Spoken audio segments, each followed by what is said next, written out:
This was a big aha moment for me when I joined one of the companies I worked for, Pontis, which was a company that built a marketing platform for telcos.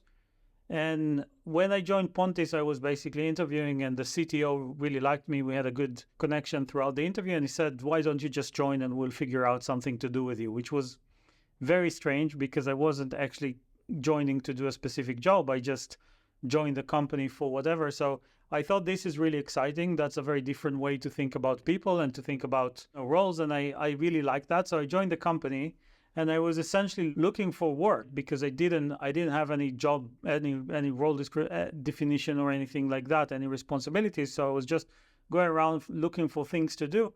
And all of a sudden, I noticed that the marketing teams needed some help from the DBAs to do segmentation, which is essentially take all of the customers and start segmenting them and chopping them into smaller groups based on specific criteria.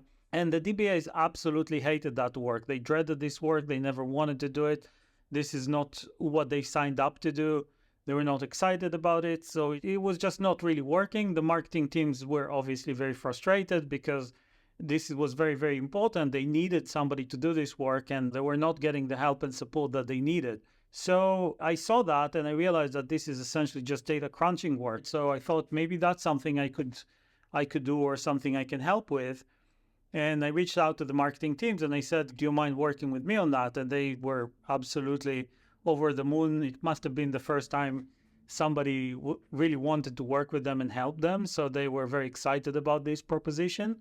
And then I reached out to the DBAs and I said, "Next time there's a segmentation work, why don't you just show me how you do it and I'll take it from there," which they did. And this became something that I started doing.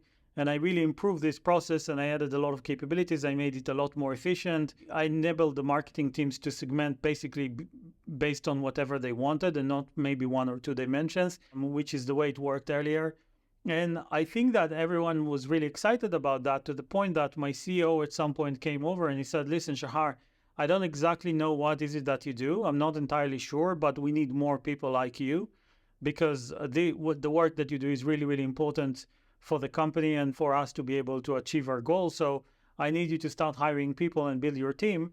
And that essentially was the beginning of their analytics team, which I've built.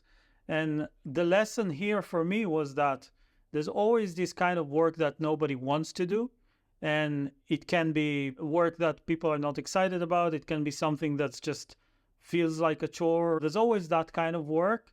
And this is sometimes one of the biggest opportunities you have. If you take ownership, if you step up and you say, "Hey, I'm willing to do it, I'm going to take it," and you take that and improve that process, if the impact is there, it's going to be recognized and it's going to be very, very important for your company and for your business.